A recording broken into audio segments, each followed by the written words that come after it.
예, 여러분 안녕하세요. 한 주일 동안 잘 지내셨습니까? 네, 이제 날씨도 굉장히 따뜻해지고 거의 여름 날씨 같은데 여러분 건강 늘 조심하시고 영육간에 강건하시길 바랍니다. 이제 6주차 수업인데요. 6주차 수업에 접어들었고요. 오늘은 저번 시간에 이어서 제6장 사역의 개념들 그중에서 패러그래프 29 바울이 세운 교회들의 사역에 대해서 한번 알아보도록 하겠습니다.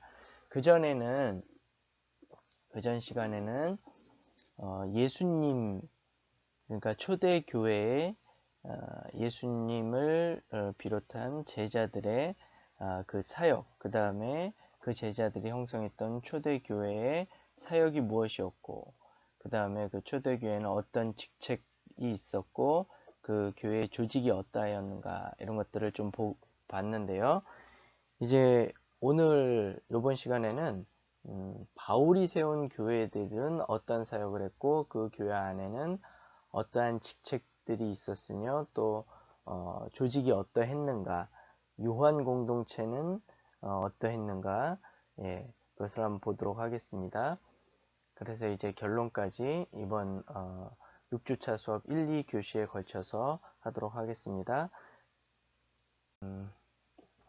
예, 그래서 패러그래프 29 바울 교회들의 사역, 여러분 책 182페이지입니다. 바울은 여러분이 뭐 바울 서신을 읽어서 좀 아시다시피 교회를 몸에 비유했죠. 몸. 참 좋은 비유 같습니다. 그래서 이 몸은 각각의 기관들이 있고 좀 이렇게 비유하자면은 팔다리, 그 다음에 머리, 몸통, 뭐 이렇게 있죠. 그 다음에 몸 안에서도 여러 장기들이 있듯이 이 각각의 몸의 기관들이 저마다 맡은 역할을 충실히 하죠. 그래서 바울은 교회를 몸에 비유했습니다. 아주 유기적인 비유고 좋은 은유라고 생각을 합니다. 네, 몸의 각 기관은 각자 맡은 바 자신의 역할을 충실히 하죠. 교회도 이와 같아야 한다. 이렇게 바울은 말을 하고 있습니다. 너무나도 당연한 얘기 같습니다. 그러면서도 참 신비롭고 조화로운 유기체적 그러한 조직이다라는 거죠. 우리가 우리도 모르게 뭐 물론 의학적으로나 과학적으로는 뇌가 명령을 해서 손과 발, 손가락이 움직이고 그러죠. 그렇죠. 우리가 좀 약간 의식적으로 움직이는 건 손과 발이죠. 걸어가야 된다 그러면 뇌가 명령을 해서 다리가 움직이고 그다음에 뇌가 명령을 해서 손이 움직여서 뭘 잡고 이런 것들은 우리가 압니다. 그러나 그 외에 심장이나 아니면은 뭐 위와 장의 활동이나 이런 것들은 우리가 움직여야겠다 하고 뇌가 명령을 줘서 움직이는 건 아니죠. 뭐 엄밀히 얘기하자면 일일이 어떻게 다 심장의 움직임을 한 번 뛰고 두 번 뛰고 세 번 뛰고 이렇게 움직여라 이렇게 하겠습니까? 그렇지 않죠. 이것들은 자동으로 움직이게 돼 있습니다. 이와 비슷하게 서로가 서로의 맡은 역할을 이렇게 충실히 해야 몸이 움직이고 건강하듯이 교회도 이와 같아야 한다. 이렇게 바울은 말을 하고 있습니다. 그래서 바울이 세운 교회들의 그 직분이나 그 다음에 사역, 조직을 보면은 어떤 구체적인 조직이나 구체적인 사역이 있다기보다 몸과 같이 서로 유기적으로 사역을 한다는 개념입니다. 그러니까 저마다 서로 받은 달란트, 책에서는 카리스마라고 표현하기를 좋아하는데요. 이 카리스마 뒤에서 이제 개념을 살펴보기도 하겠지만 뭐 달란트와 크게 다르지 않습니다. 받은 카리스마, 하나님으로부터 받은 카리스마, 그다음에 달란트를 저마다 파악을 해서 내가 받은 달란트는 이거구나. 그러면 내가 이 일을 해야겠다 하고 알아서 그 일을 하고 그래서 서로 유기적으로 이렇게 교회가 돌아가게 된다라는 그러한 그 개념들, 그러한 표현들을, 그러한 모습들을 우리가 바울 서신에서 읽을 수 있다라는 겁니다. 그래서 고린도전서 7장 7절, 12장 6절부터 11절을 한번 보면요. 나는 모든 사람이 나와 같기를 원하노라. 그러나 각각 하나님께 받은 자기의 은사가 있으니 이 사람은 이러하고 저 사람은 저러하니라. 그렇죠. 모두 다 바울과 같은 그러한 사역을 감당할 수는 없습니다. 거기에 발판을 두고 장사를 하거나 또는 아니면 어떤 일을 하면서 뭐 예를 들자면 고린도 교회 또 아니면 갈라디아 교회의 역할을 하는 거죠. 그 교회의 교인으로서. 바울은 좀 돌아다니면서 선교사의 역할 또 사도의 역할을 한 것이지만요. 다 그와 같을 수는 없다. 그런 말입니다. 12장 6절부터 11절 보시면요. 또 사역은 여러 가지나 모든 것을 모든 사람 가운데서 이루시는 하나님은 같으니 각 사람에게 성령을 나타내심은 유익하게 하려 하심이라. 어떤 사람에게는 성령으로 말미암아 지혜의 말씀을, 어떤 사람에게는 같은 성령을 따라 지식의 말씀을, 다른 사람에게는 같은 성령으로 믿음을, 어떤 사람에게는 한 성령으로 병 고치는 은사를, 어떤 사람에게는 능력 행함을, 어떤 사람에게는 예언함을, 어떤 사람에게는 영들 분별함을, 다른 사람에게는 각종 방언 말함을, 어떤 사람에게는 방언들 통역함을 주시나니 이 모든 일은 같은 한 성령이 행하사 그의 뜻대로 각 사람에게 나누어 주시는 것이니라.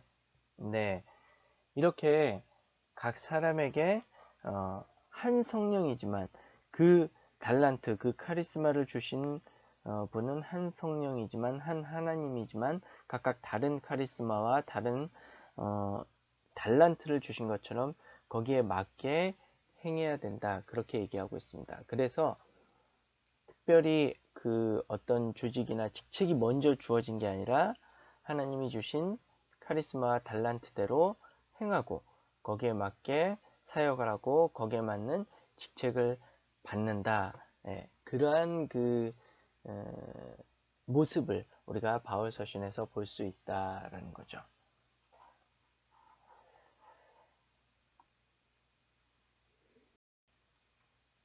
그래서 바울에게 있어서 몸의 은유는 다양성 속의 통일성에 대한 전형적인 은유로 사용된다라는 거죠.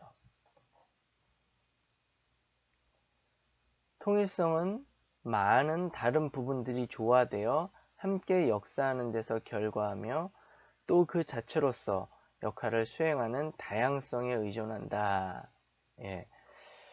그래서 바울 서신에서는 이 다양성과 통일성, 이것들이 서로 조화를 이루면서 한 교회를 형성하고 그 교회의 사역을 감당한다라는 그러한 부분이 굉장히 몸의 은유를 통해서 잘 드러나 있다라는 겁니다. 이 말이 여러분 책 183페이지에 잘 나와 있습니다. 자, 그러면 183페이지 29.2 여기서 이제 카리스마에 대해서 좀 설명을 하고 있죠. 카리스마란 무엇이냐?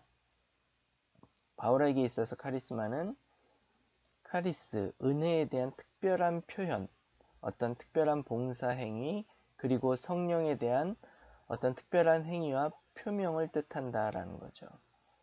그래서 이제 카리스마는 재능이 아니라 하나의 사건이다 이렇게까지 표현을 했는데요. 이러한 그 개념으로 바울이 카리스마를 사용하고 있다라는 겁니다. 184페이지 가시면요. 맨 위에 줄 보시면 기독교 공동체는 오로지 구체적인 은혜의 표현과 말과 행위에 있어서 타자를 위한 현실적인 삶과 행위를 통한 카리스마적 사역의 살아있는 상호작용 안에서만 존재한다. 말이 좀 어려울지 모르겠는데요. 그러니까 하나님께 받은 은혜, 카리스, 이런 카리스마적 그러한 그 행위를 통해서 또 그것들이 서로 받은 그 카리스마적 행위의 상호작용 안에서 기독교 공동체가 살아서 활동한다. 그러한 말입니다.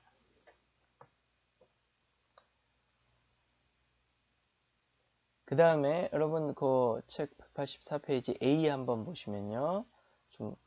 바울의 교회에서 바울 사도는 독특한 사역을 수행했다. 즉 그는 개인적으로 부활 현현시 부활한 예수 그리스도에 의해서 위임받았고 또 그는 성공적인 사도였고 교회 창설자였다. 예.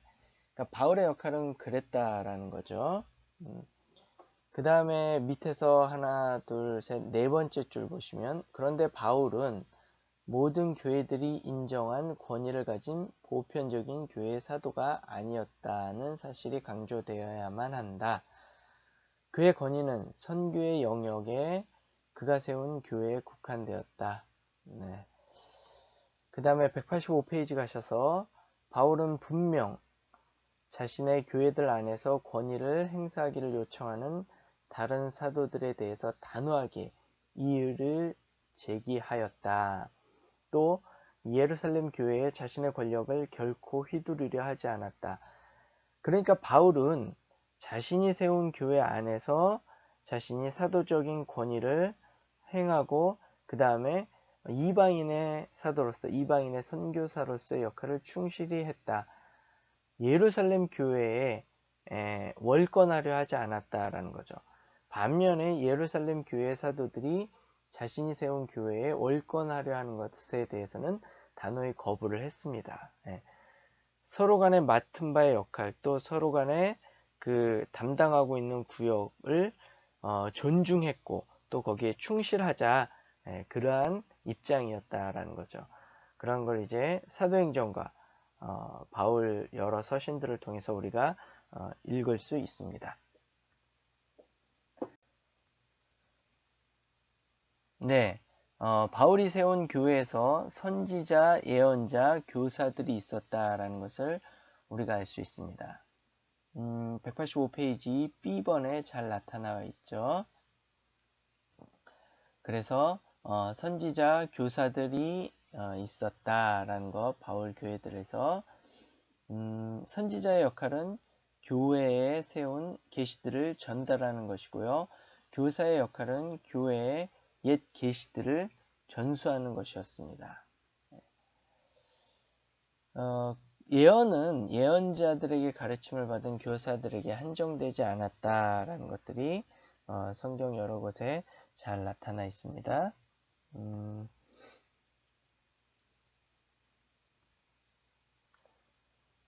그런데 특이한 것은 그들이 그러한 직분을 받아서 그러한 역할을 한 것이 아니라요.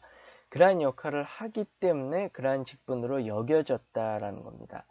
그러니까 적어도 이제 바울이 세운 교회 그때 AD 약 50년에서부터 60년 그때 이제 바울이 세운 교회들의 그 특징은 뭐냐면 직분이나 뭐 조직이나 사역이나 거기에 특징은 뭐냐면 누가 너 이런 직분을 받아라 하고 안수 주고 그래서 그러한 직분을 받아서 그러한 역할을 한 것이 아니라 자신이 받은 은혜대로 자신이 받은 달란트대로 그 직분을 그 역할을 하다 보니까 그러한 직분으로 여겨진 거고 그게 자연스럽게 어떤 하나의 조직으로 형성되어가는 그러한 과정이었다라는 거죠. 예. 즉 구체적으로 직분을 주고 세운 적이 없지만 각자가 받은 카리스마, 은혜를 사용했다는 것입니다.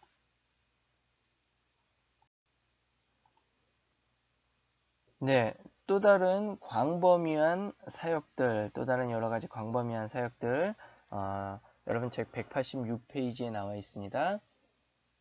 그 C번 보시면요. 바울의 교회들 안에는 또 다른 여러 가지 광범위한 정규적인 사역들이 나타나 있었으나 그것들은 분명하게 규정되어 있지는 않았다. 그들은 선포, 봉사와 행정의 폭, 넓은 영역 혹은 여러 종류의 지도력을 내포했으며 그리고 교회의 대표자로서 행동하며 바울의 협력자로서 이방인 선교에 종사하는 자들도 있었다. 특히 로마서 12장 7절부터 8절에 잘 나타나 있고요. 한번 읽어드리도록 할게요.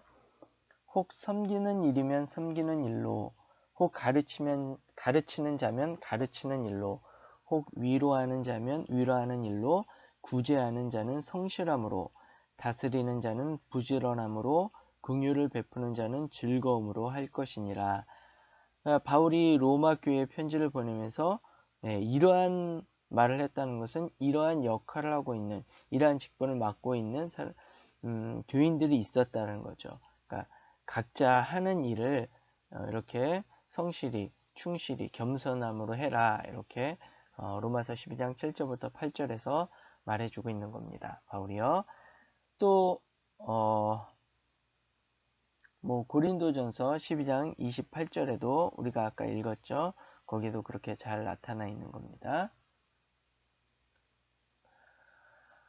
자, 그러면 여러 가지 사역이 있었고 그로부터 붙여진 직책들이 있었는데 그러한 사역과 직책의 어떤 질서를 유지하는 어떤 기준은 없었나? 예, 있었겠죠, 당연히. 그래서 187페이지 맨 마지막 단락 한번 보시면요. 네. 분명히 모든 공동체는 찾으셨죠? 성령의 감동과 권위로 내세우는 모든 말과 행위를 검사할 책임을 가지고 있었다라는 겁니다. 네, 그래서 고린도전서 2장 12절부터 15절 한번 보시면요. 우리가 세상의 영을 받지 아니하고 오직 하나님으로부터 온 영을 받았으니 이는 우리로 하여금 하나님께서 우리에게 은혜로 주신 것들을 알게 하려 하심이라. 우리가 이것을 말하거니와 사람의 지혜가 가르친 말로 아니하고 오직 성령께서 가르친 것으로 하니 영적인 일은 영적인 것으로 분별하느니라. 네, 이 기준이 나와 있죠. 성령께서 주신 것이기 때문에 성령으로 그러한 사역이 옳은지 그른지 판별을 한다라는 거예요. 그래서 영적인 일은 영적으로 분별한다. 이렇게 얘기하고 있습니다. 14절 읽어보면요. 육에 속한 사람은 하나님의 성령의 일들을 받지 아니하나니 이는 그것들이 그에게는 어리석게 보이며 또 그는 그것들을 알 수도 없나니 그러한 일은 영적으로 분별되기 때문이라. 신령한 자는 모든 것을 판단하나 자기는 아무에게도 판단을 받지 아니하느니라. 네, 이렇게 영적인 일들 우리가 책 계속 읽어보면요. 바울 자신의 말과 행위들조차도 그렇게 판단받았고요. 어떤 일에 동의하는 것, 영감을 받은 연설들에 대해 아멘하는 것, 그리고 부득이 떠맡겨진 이들, 사역들 안에서의 성령의 권위를 인식하는 것들이 그들의 책임의 일부였다. 그래서 이렇게 기준이 성령으로, 영적으로 분별한다라는 것. 어떻게 보면 좀 모호할 수도 있겠지만 바울은 이러한 질서를 유지하는 기준을 제시하고 있습니다. 예를 들자면 고린도전서 14장 16절 책에도 나와 있지만 한번 읽어보면요.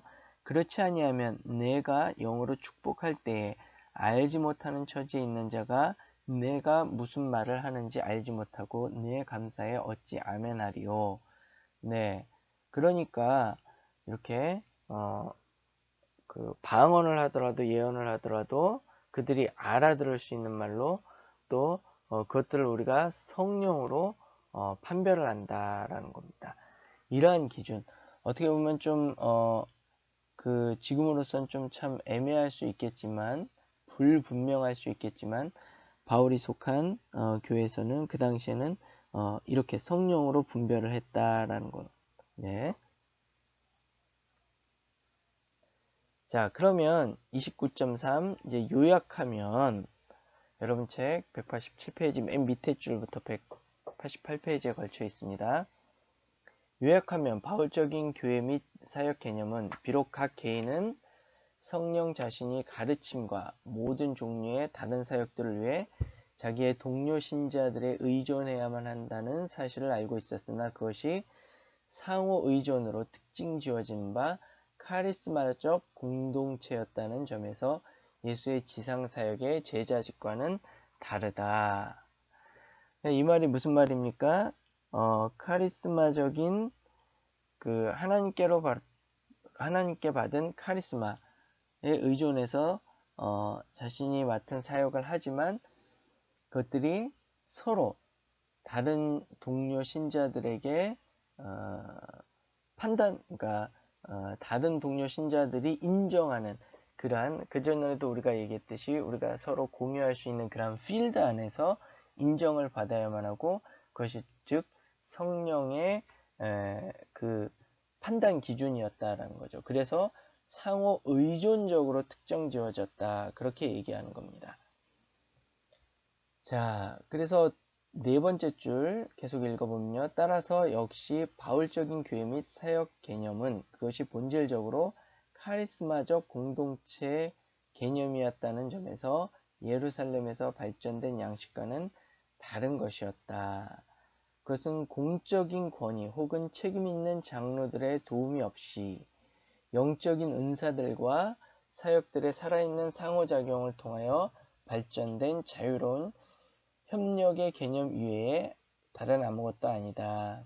특별히 이것은 바울의 교회가 단지 어떤 특별한 사역들이 소수에게만 제한된 성직제적인 것으로 묘사될 수 없다는 것을 의미한다. 네. 바울 사역의 특징이 바로 이러했다라는 우리가 한번 보았습니다. 자, 그러면 이제 패러그래프 30 이그나티우스를 지향하여, 이 제목이 조금 어색할 수 있겠지만 이 말은 뭐냐면 이제 초대교회가 조직화로 나아간다라는 겁니다. 이전에 AD 50년에 뭐 예를 들자면 한 40년에서부터 한 60년 그때까지는 어떤 조직화되지 않았고 또 직책이 딱 분명하게 있는 것도 아니었고 그냥 하나님께 받은 은혜대로 또 받은 달란트대로 그 역할을 수행했고 서로 유기적으로 이런 것들이 또 판단하는 건 교인들 전체가 다 같이 판단하는 그러한 체제였는데 이제는 이제 목회서신으로 접어들면서 예를 들자면 뭐 구체적으로 그 연도를 지칭하자면 우리 책에도 나와 있지만 AD 75년, 70년 이후로부터 이제 교회가 조직화되는 겁니다. 직책도 생기게 됐고 그 직책을 임명하는 그런 안수도 있게 되었고, 네, 그러한 모습들을 우리가 신약 성경에서 볼 수 있다라는 거예요. 신약 성경 자체 안에도 그러한 발전의 과정이 보인다라는 겁니다.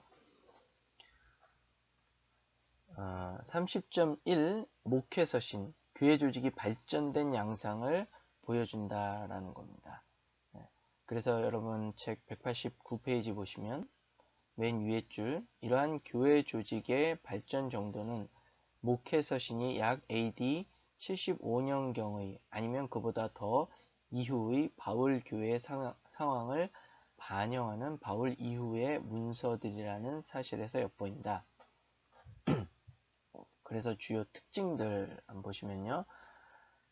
여러분 책 189페이지 1번부터 4번 한번 보시겠습니다. 1번 바울의 전체 문헌들 가운데 장로들이 처음으로 그리고 유일하게 나타난다라는 거죠. 여러분 디모데 전서 5장 1절 뭐 한번 그 가로친 거 이에 성구들을 한번 읽어보시면 됩니다. 두 번째 감독들이라는 용어가 나타나고요. 한마디로 주교들이죠. 주교들.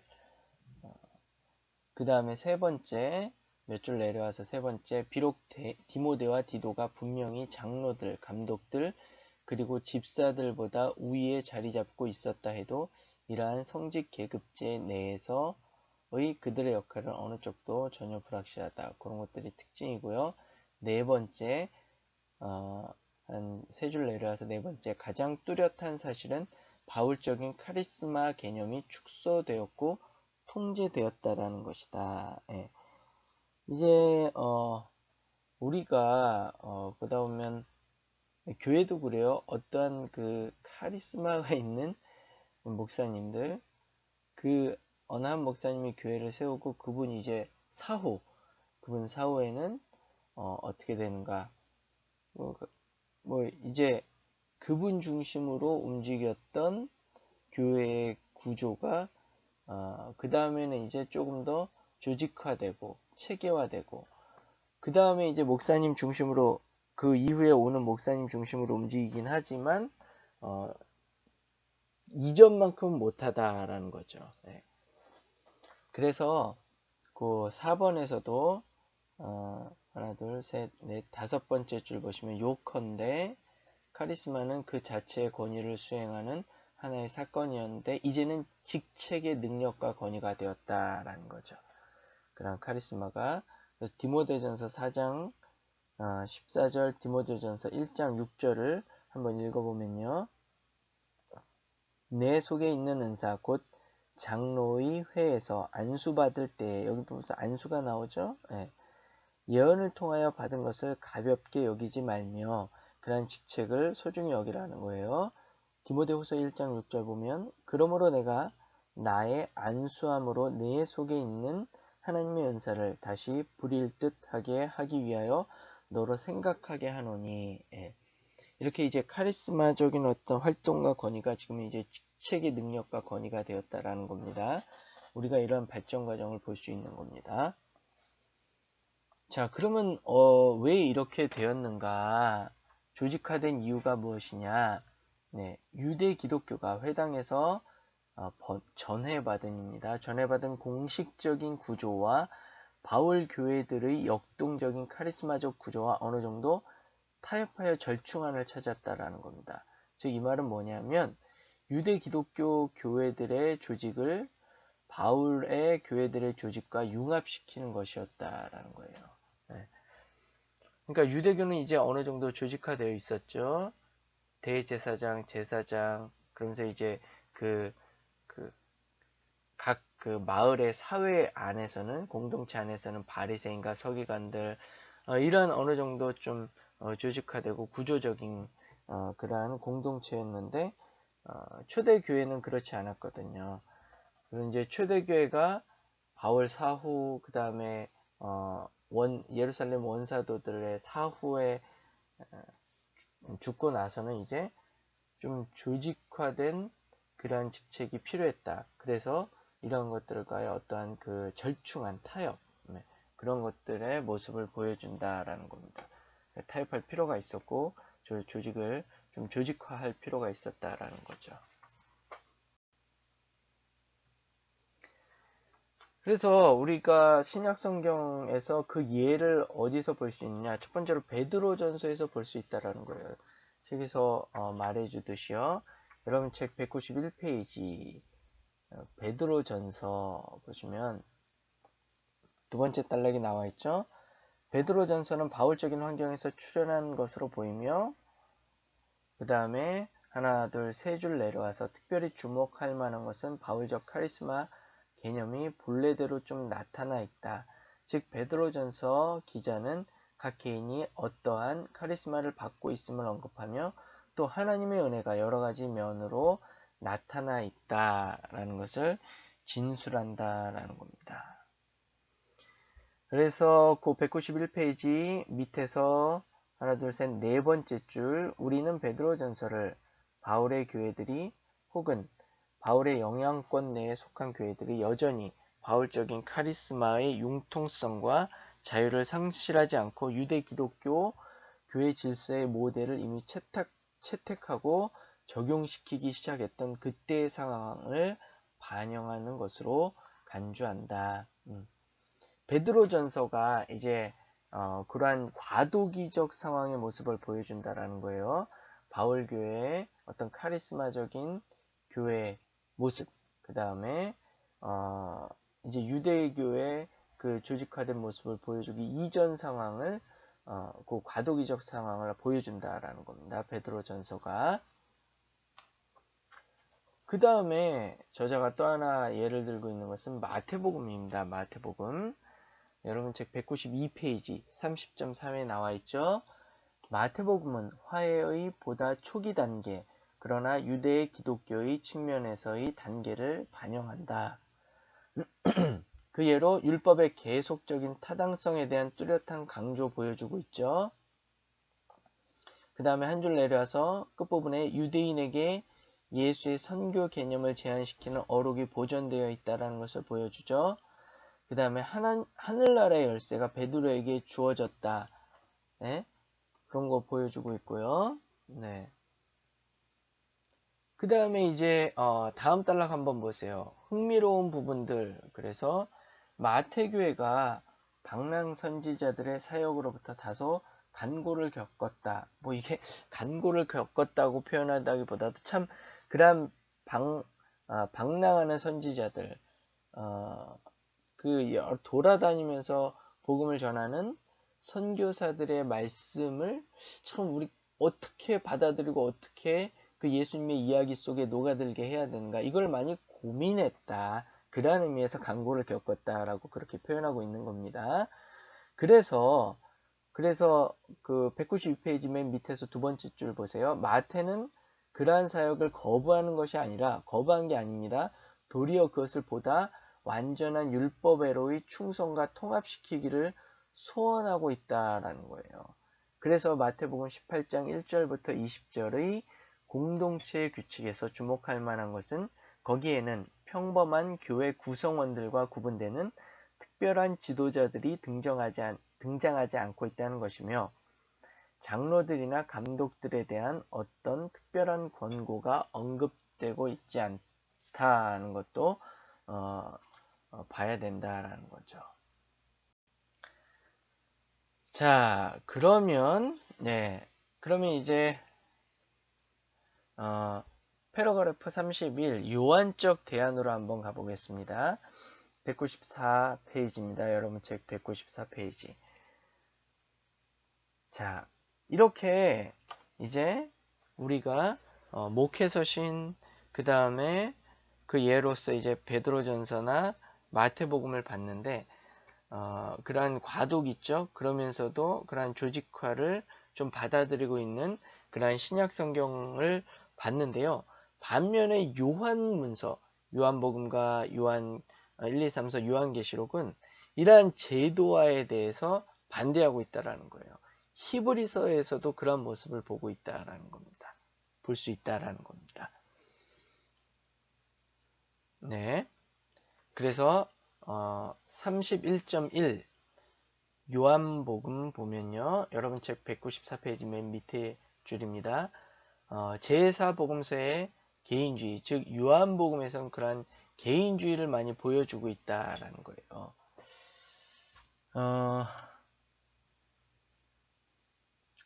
195페이지 한번 보시면 첫 번째 줄, 바울과 같이 요한복음서 기자는 카리스마적 견지에서 예배를 이해하고 있다. 어떤 공동체적 견지라기보다도 카리스마적 견지. 그래서 개인이 받은 어떤 카리스마, 그래서 개인주의적 성향을 보여준다라는 거죠.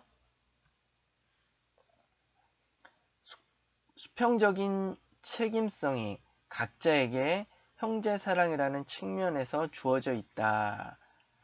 요한복음 13장 34절 한번 읽어보면요. 새 계명을 너희에게 주노니 서로 사랑하라. 내가 너희를 사랑한 것 같이 너희도 서로 사랑하라. 그렇게 나와 있습니다. 그래서 이러한 어떤 그 수평적인 책임성, 이것이 형제사랑으로 표현되어 있다라는 거죠.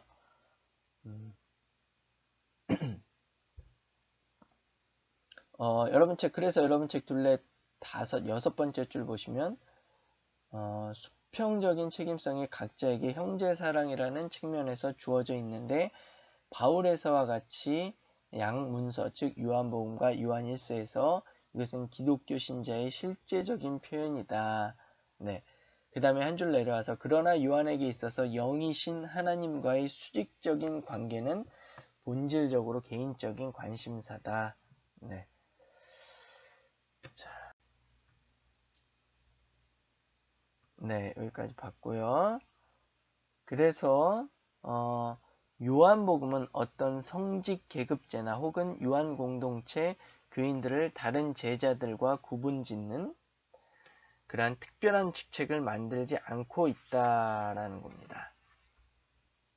또 요한문서에서는 직책에 대해서는 말할 것도 없고 사역의 실제적인 개념이 완전히 결여되어 있다. 그 이제 196페이지 중간 부분에서 말하고 있죠. 자, 그러면 31.2 히브리서도 그런 모습을 보여주고 있다라는 거예요. 여러분 책 196페이지에서부터 7페이지 걸쳐 있는데요. 네. 한번 보시면 베드로전서 다음으로 히브리서가 바울과 가장 유사한 특성을 보여주고 있다. 하나 두 줄 내려와서 히브리서는 바울과 요한 사이에 상당한 타협을 보이고 있고요. 확실히 히브리서의 교회 내에는 지도자들이 활동적이다.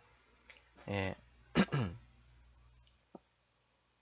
그렇지만 그들의 직책보다는 목양적 기능의 견지에서 한정되었다. 예. 그러한 모습을 보여주고 있다는 겁니다. 197페이지 두 번째 단락하셔서요. 그러나 이 시점에서 히브리서가 갖고 있는 가장 두드러진 특색은 사역이 완전하고 최종적인 방식으로 그리스도에게 초점을 맞추고 있다는 사실입니다. 네, 그러니까 이 모든 사역이 예수 그리스도께 초점을 맞추고 있다는 겁니다. 히브리서 3장 1절을 보시면요. 그러므로 함께 하늘의 부르심을 받은 거룩한 형제들아 우리가 믿는 도리의 사도이시며 대제사장이신 예수를 깊이 생각하라. 자, 그러한 모습, 그러니까 어떤 사역의 그 조직화된 모습이라기보다도 그러한 모든 사역들이 예수 그리스도께로 초점을 맞추고 있다라는 걸 우리가 히브리서에서도 읽을 수 있다라는 거죠. 자, 그러면 이제 계시록은 어떠냐? 계시록. 여러분 책 198페이지죠? 31.3 계시록.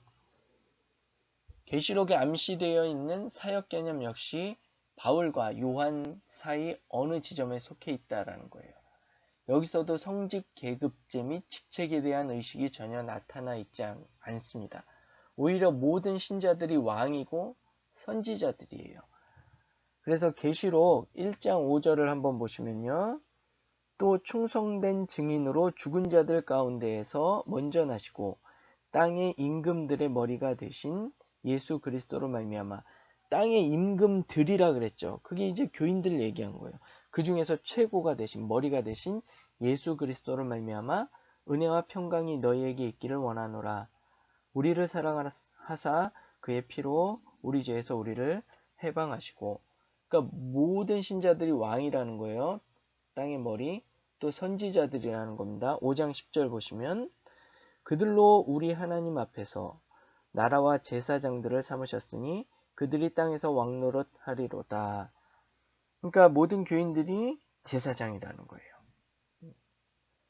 또 그들이 모두 하나님의 종이라는 겁니다. 계시록 7장 3절 보시면 이르되 우리가 우리 하나님의 종들의 이마에 인치기까지 땅이나 바다나 나무들을 해하지 말라 하더라. 그래서 잠깐만요. 결론 가시기 전에 그 198페이지 중간 부분 보시면 계시록에는 주교들, 집사들, 교사들이나 목사들에 대해서 전혀 아무런 언급도 없고 제사장들과 장로들은 전체 교회를 가리키는 명칭들이라 할 수 있다. 그러니까 아직 조직화된 모습이 아니라는 거죠. 이게 뭘 말하는 거예요, 여러분? 초대교회가 이제 점점 발전해 가면서 바울이 죽고 예루살렘 원사도들이 죽으면서 어떠한 교회는 어떠한 공동체는 이러한 조직화된 공동체로 발전해 갔고 또 어떠한 공동체는 여전히 그러한 조직화된 교회 공동체를 거부하고 여전히 좀 이런 카리스마적인 소규모 공동체의 모습을 그러한 방향으로 발전된 공동체의 모습을 보여주고 있다는 겁니다. 이게 뭘 말하는 거죠? 신약 성서 내에서도 다양성을 보여주고 있다는 겁니다. 발전의 다양성, 여러 지류들을 보여주고 있다는 겁니다. 자, 그러면 이제 결론으로 가서 결론 199페이지에서부터 202페이지에 있죠. 패러그래프 32요. 네.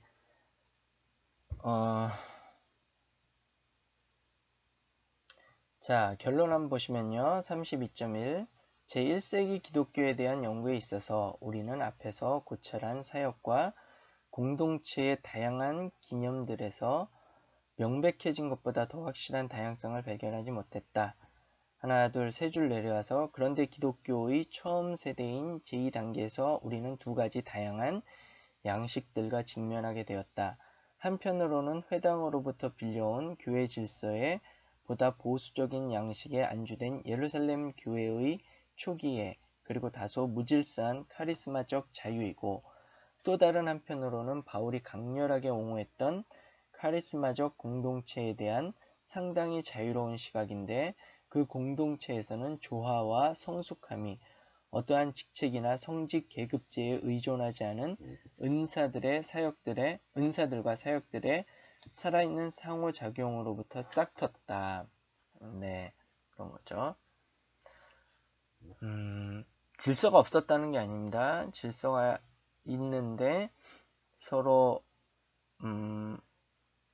서로가 서로 조화로운 것, 그런 카리스마 안에서의 조화로움, 이게 어떤 딱 규정된 문서화된 기준이나 그런 것이 아니었다라는 겁니다.